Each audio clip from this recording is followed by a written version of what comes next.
Hello writers, today we're going to talk about show versus tell. Showing versus telling in an essay using your show voice versus your tell voice. Now, I want you to be very clear that most teenagers, most writers, even me, will write in a tell voice in first draft, second draft, sometimes even the third draft. So I know you're waiting to get feedback from me, but while you're waiting, when you get your feedback, just know that it will probably say a lot on the paper or in typed up that show me. I'll say show me, don't tell me. This is a tell sentence.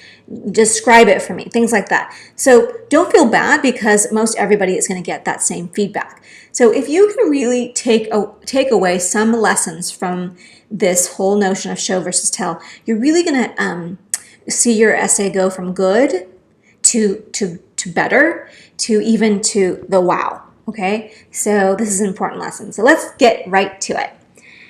So I'm going to give you a quick example to get your mind thinking of the tell versus the show. Okay, and then I'll go into one that's a little bit more illuminating. So here's a sentence. After the really hard workout, I was exhausted. Okay, plain and simple.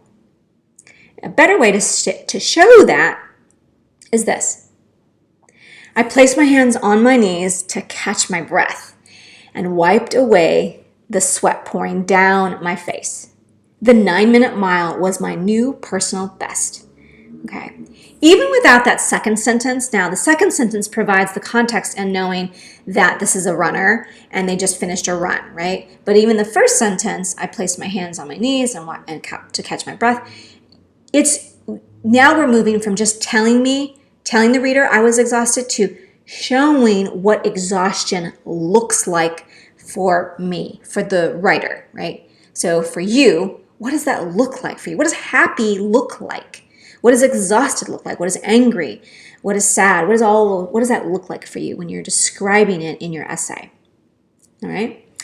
So the best essays are going to be ones that really don't have to spell out the lesson learned or the takeaway, but it's sort of revealed through good storytelling. Okay, so here is another example. All right. I loved planning assemblies for the school. The student council members helped me plan and create great events for the students. I was proud of the assemblies I planned because of the cool decorations and the compliments from friends. The Winterfest assembly was my favorite because I love big ideas. Okay. Good. You know, she is a leader in planning assemblies. You get that takeaway. So here's something that's more of a show voice using that same example. On that warm January day, the students of Bellflower High walked into the gym and found 400 snowflakes dangling above their heads. I had organized the student council to cut snowflakes and tie each one to a very long slice of curling ribbon. 400 balloons floated up to the faux ceiling that we had created using 4 basketball hoops. The murmur of oohs and ahs was palpable, and I smiled. From that day forward, I continued to dream up big ideas. Okay?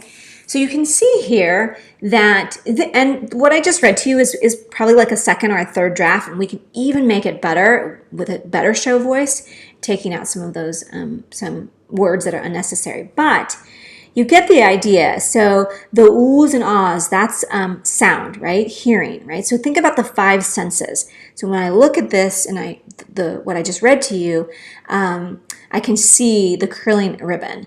I can hear the oohs and ahs. I can imagine the students walking into the gym and what the gym looks like. The balloons that floated to the faux ceiling, okay? So we're getting there, right? This seems like it's a better second draft or even third draft from the first, okay? So when you're writing an essay, I want you to think about your favorite scene in a movie or your favorite scene in a novel, in a book.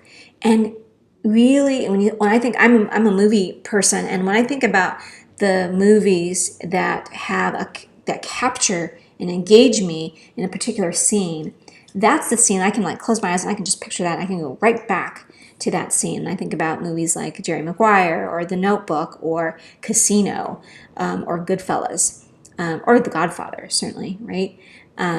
LA Confidential is one of my favorites, The Titanic. I'm dating myself, but you have your favorite movies and you have your favorite scene. So think of your essay as your own movie script.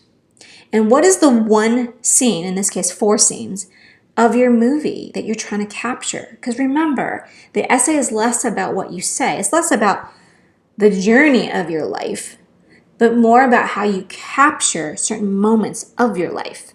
That's what you're trying to do by using a show voice.